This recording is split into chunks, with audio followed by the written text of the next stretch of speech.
विश्वं सर्वं दृश्यमाननगरे कुर्यं निजान्तर्गतं पश्यन्नात्मनाभूतं यथा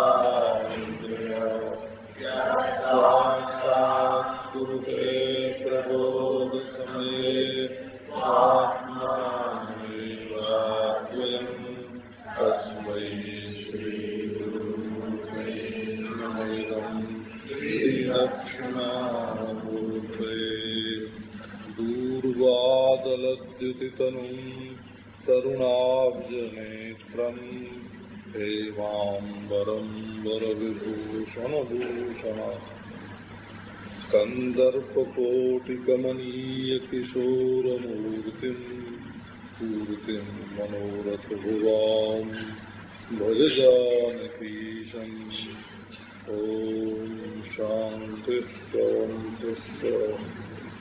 सुनहु सभासद सकल मुनिंदा कही सुनी जिन शंकर निंदा सो फल तुरत लहब सब काहू भली भांति पछिताव पिताऊ संत शंभु श्रीपति अपवादा सुनिय जहाँ कहाँ सिमर जादा काटिय तासु जीव जो बसाई श्रवण मोदिनत चलिय पराई जगदात्मा महेश पुरारी जगत जनक सबके हितकारी पिता मंदमति निंदत तेहि दक्ष शुक्र शुभ तजिहों तुरत देह ते हेतु उरथ हरिचंद्र मौलि वृष केतु अस कही लोग यगिरि तनु जारा भयउ सकल मकहाहाकारा सती मरन उगन लगे करन मक खीस यज्ञ विध्वंस विलोक भृगु सियावर रामचंद्र की जय। सती जी ने कहा कि हे सभासदों और हे श्रेष्ठ मुनिंद्रो, तुम लोग हमारी बात ध्यान से सुनो। तुम लोगों में से जिस किसी ने शंकर जी की निंदा की है तो उस निंदा का फल सभी को तुरंत भोगना पड़ेगा।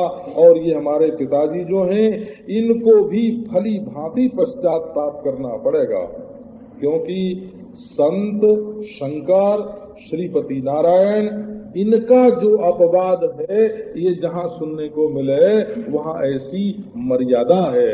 अपवाद माने उनके बारे में अफवाह ही फैलती है। अफवाह शब्द जो है उर्दू का, ये अपवाद शब्द का अपभ्रंश हो। तो जो संतों के संबंध में अफवाह फैलाते हैं, शंकर के संबंध में अफवाह फैलाते हैं, नारायण के संबंध में अपवाद फैलाते हैं, कलंक लगाते हैं। अपवाद शब्द का दूसरा पर्याय है कलंक।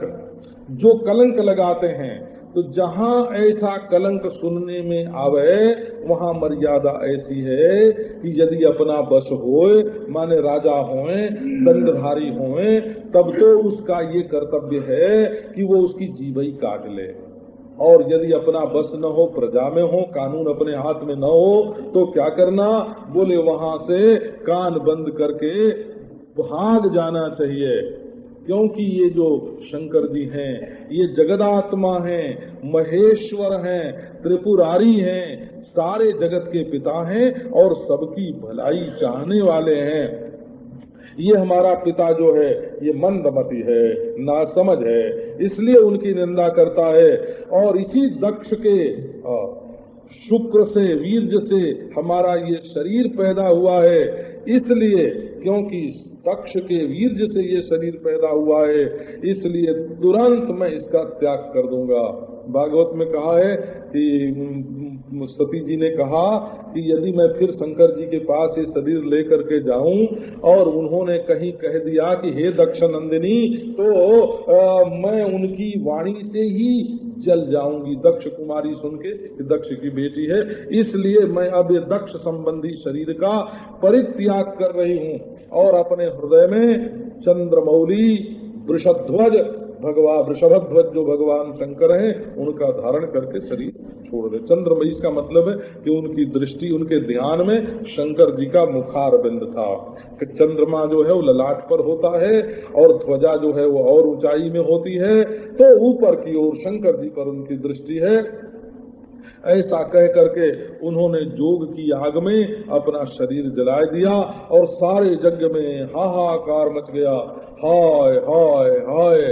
सती जी की मृत्यु देख करके शंभू जी के जो गण हैं वो यज्ञ में विघ्न डालने लगे, विध्वंस करने लगे उसका। अब भृगु जी मुनि थे वहाँ, उन्होंने देखा कि यज्ञ का तो विध्वंस हो रहा है, तो उन्होंने मंत्र पढ़ करके यज्ञघ्न मंत्र जो हैं वेद में, यज्ञ में आकर के कोई विघ्न डाले तो उसको नष्ट करने वाले मंत्र, उन यज्ञघ्न मंत्रों को पढ़ करके और भृगु मुनि ने उनकी रक्षा की।